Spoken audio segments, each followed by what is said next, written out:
Big news on the COVID vaccine front. Pfizer announcing plans to submit its vaccine to the FDA today for emergency approval. That is lightning speed in the world of science, and Dr. Anthony Fauci knows that more than most. How you doing, sir? And good afternoon to you, and thank you for your time today. Good to be with you. Thank you for having me. I'm going to start with the vaccines, and I want to accentuate the positive. You said it yesterday. You said help is on the way. You've been in this job since 1984. Did you ever think the production and the development of this could be so quick as it has? No, in fact, it would have been unimaginable at the time I took the position as director of this institute, where vaccines, from the time you actually identified the particular pathogen, generally a virus, to the time you got it approved and ready to put into people, would be measured in several years.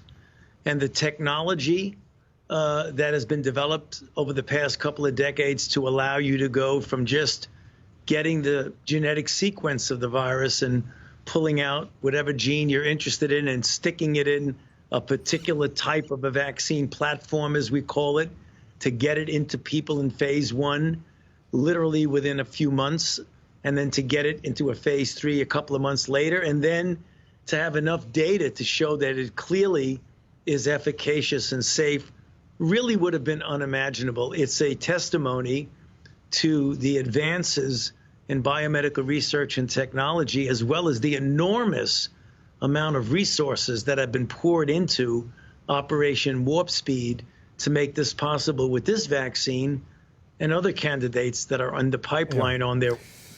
And to the Trump administration and to all those involved in Operation Warp Speed, bravo for the speed by which you have moved here. But you said something interesting, that the measles vaccine is 98% effective. But you have 2 vaccines on the table already that are 95% effective. You might have 4 in the end. Is COVID-19 easier to map, or do you think it's just the technology is that much more advanced? Well, the technology is the thing that did it, and it's also the nature of the virus itself. You know, some fundamental basic research that went on actually right here at the NIH and my institute at our Vaccine Research Center, dating back years, that showed that if you get this molecule that you want the body to recognize and make an immune response again, that would protect you against the virus itself.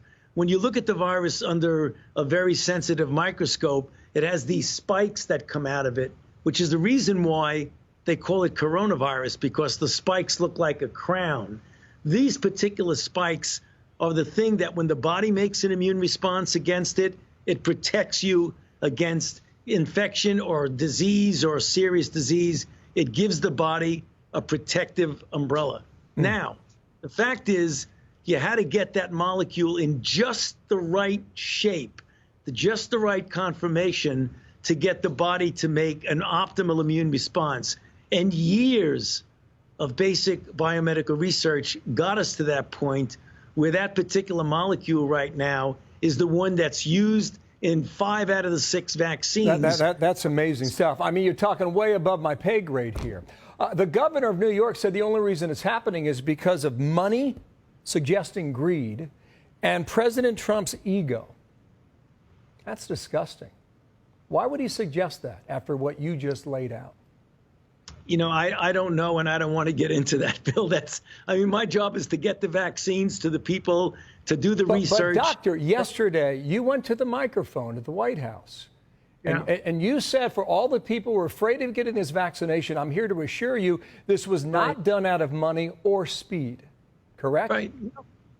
Well, what happened is that the investment that was made in Operation Warp Speed was a very, very smart and important investment, because what one does with that, you combine the exquisite nature of the technology, which allowed you to do it quickly, with an investment that, in fact, makes the process go much more quickly, because instead of waiting for one endpoint to go to the next, you make a risky investment.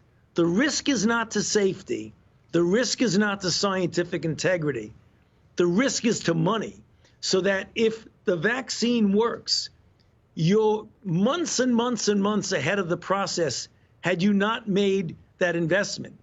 If it doesn't work, you've lost a lot of money. You gave those companies a financial backstop, no doubt We about did. it. I tell you, one of the questions I get asked the most is, when's it going to be available? When do I get the vaccine? Where do I sign up?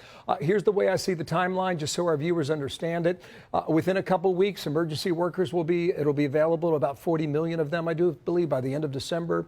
And those with underlying conditions. I think then we move into 2021. So I think we're going to have this conversation around Christmas time again, because I think it'll be at least Easter before hundreds of millions have access to it. Does that line up with your time frame as of today? It lines up with a couple of minor corrections, Bill. First of all, when you're talking about doses, be careful. 40 million doses equal 20 million people. Copy. Because it's a prime and a boost. So be careful about that. Yes, you are correct that by likely the end of December, the people who are in the first tier of prioritization, which has not yet been determined, it will be determined by the CDC together with advice from the Advisory Committee on Immunization Practices. It's likely going to be people who are in, healthcare workers and high risk people, but we'll leave that final decision to them. Okay, noted on that, yes. Look, we're going to be in this posture until at least April. I think that's the thing to emphasize on this. You talk about schools, exactly. You talk about Thanksgiving. I know you're doing a Zoom dinner with your 3 daughters on Thanksgiving. That's the choice you're making. All these states are telling people you can't have more than 10 people in a room. I don't know how America is going to take that. I think Americans have been longing and yearning for a holiday to be with the people they love. I don't know if these people are going to be checking cars in the driveway, but you have assessed your own risk in your family, and you would also encourage other families to assess theirs. Do I have that right? You have it right. I think you can't make one prescriptive determination for everyone. Everyone's different. Everyone has a different feel for the type of risk they would like to take. The circumstances within families are different. So the only thing that I called for at the press briefing at the White House yesterday was that each individual family unit do a risk-benefit determination that works for you. Because there are some families that you want to just have the family unit that lives in the house. There are a lot of others that are going to want to have visitors come in. So you say to yourself, do we have in our family a vulnerable person, an elderly person? That's right. That's exactly right. Yeah. I mean, that's the point. You've got to make your determination as an individual family unit.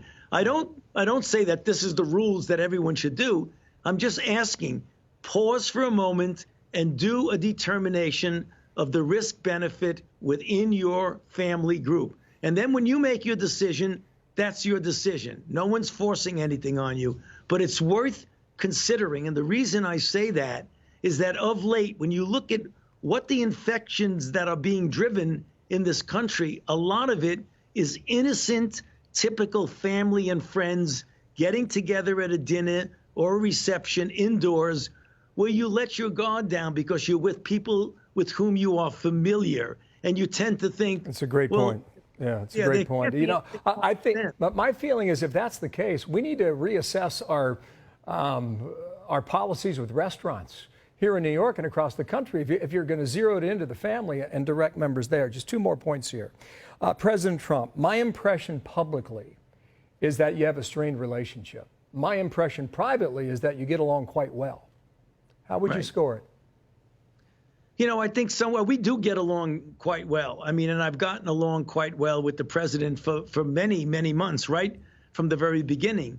Occasionally, there's something where there is a disagreement that gets, in many respects, blown out of proportion. And then there are things that are said that get, taken in one context or another. But in general, fundamentally, I have a good relationship with the president. Do you believe we should rejoin the World Health Organization without guaranteed reform, sir? You know, I mean, in this case, it's going to be at somewhat at variance with the president. The president makes some good points that it is a flawed organization. His approach was that if that's the case, we're getting out until they fix it. And I would say, let's try and fix it as we're moving along, because the world does need a WHO. So we both agree that it is a flawed organization. But, you know, how you address that flaw might be different.